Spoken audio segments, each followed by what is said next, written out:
All protocol observed. Thank you very much. As indicated, I'm a loctivist, and being a loctivist, I'm also a member of the African Coalition, African Sovereignty Coalition, that is. I will address myself on this aspect of health, starting firstly with the preamble to the proposed charter, where we've got there that the parliamentarians say convinced that we as parliamentarians, who are the representatives of the collective will of the African people, we need to incorporate there the necessity and the importance of the fact that this collective will of the people is being represented with the public participation of African people. Because the tendency is for parliamentarians to get into parliament and forget the collective will of the people and take decisions which are contrary to the interests of the people, whilst closing out the space to ensure that the people cannot participate.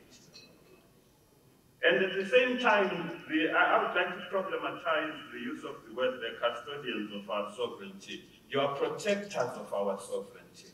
We as an African people are the custodians of that which entails African sovereignty. I will talk particularly now to the part of the charter that speaks to our health. Firstly, consistent through the proposed draft is the word should. I propose that we make it stronger. Say shall. So when you say African legislatures should strive, you say they shall strive to protect and preserve Africa's sovereignty over Africa's health. Not just the health systems, but the health itself. Because you cannot talk about protecting a system without protecting that which the system aims to represent, which is the health of African people. And now, I look at 1A of the draft where we talk about measures to exercise and assert control over Africa's health. We're not necessarily talking about control, because control can be abused if it is not properly regulated. On the contrary, we're looking at how we exercise basically the preservation of our African health systems. Because we've seen it, we saw it during the so-called COVID, and I will maintain that it is so-called COVID because it was a so-called pandemic, which our African parliaments just took hook, line, and sinker without challenging how it is that for this thing to be called a pandemic in the first place, a foundation had been laid when the World Health Organization changed the definition of a pandemic. Under the original and clear definition of pandemic, that thing would not have qualified as a pandemic, just like the future ones that they are planning. C, we say here, we want to adopt measures to dedicate resources into research and development of vaccines. Why have we as African people gotten ourselves into a position where we are now fixated about vaccines? Our document on African sovereignty over our health talks about vaccination, talks about vaccines. I love the way Dr. Ngare put it when he says locally available treatment options. I propose that we there say dedicate resources into research and the development of locally available treatment options, including but not limited to known indigenous African traditional medicine.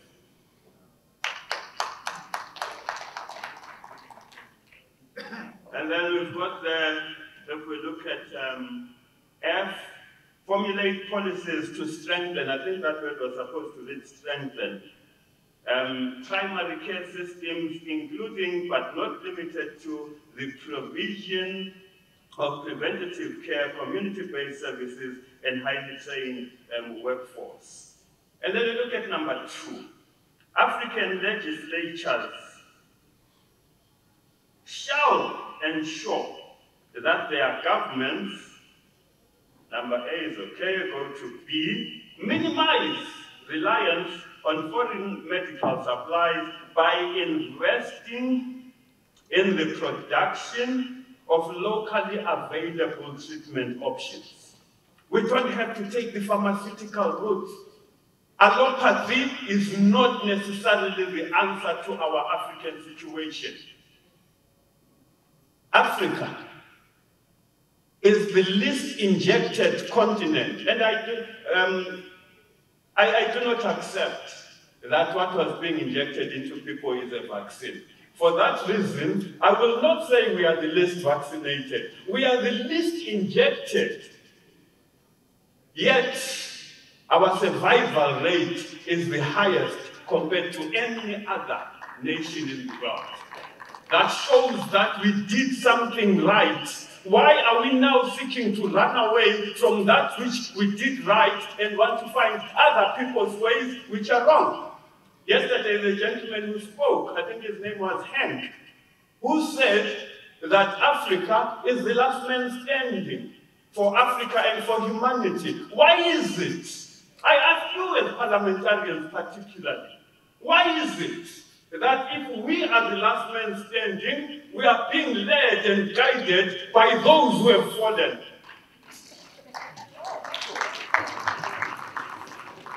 Where are you taking us? Where are you leading us? Why have we voted you into power if then you betray us?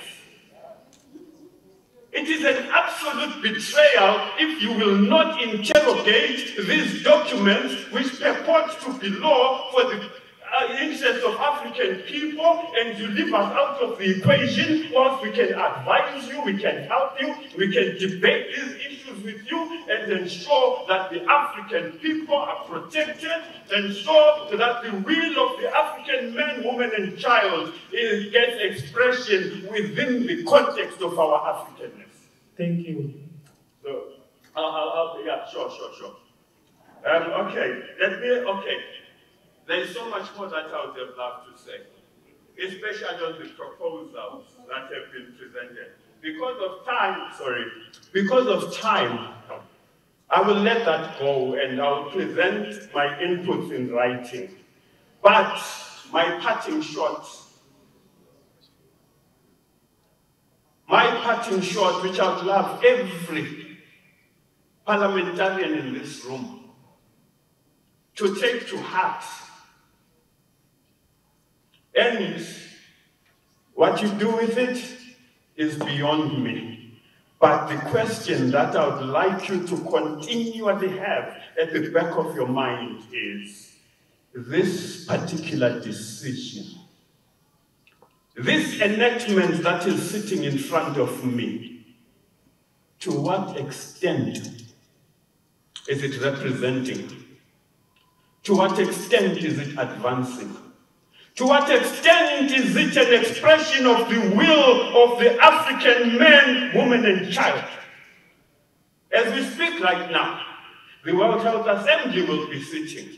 And the World Health Assembly has been talking about the Global Pandemic Treaty. It's been talking about the international health regulations which are amended. How many, I ask, of you as parliamentarians in this place have stood up and challenged why our African governments should sign on to this thing?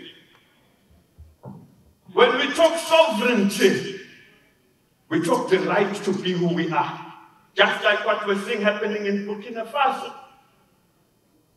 Health sovereignty is critical to who we are. The political sovereignty that we are seeing in Burkina Faso and therefore supporting, I really applaud the delegation from Burkina Faso, because Burkina Faso is becoming, for us, the blueprint of what Pan-Africanism should be.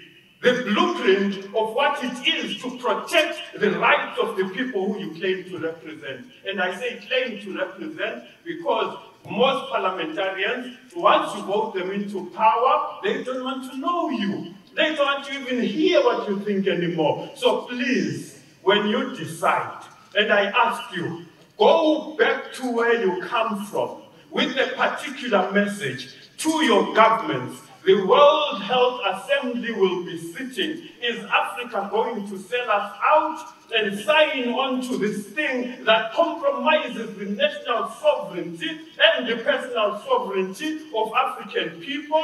Or are you going to be bold enough to say, I will not let my people die by signing on to something which I know for a fact is against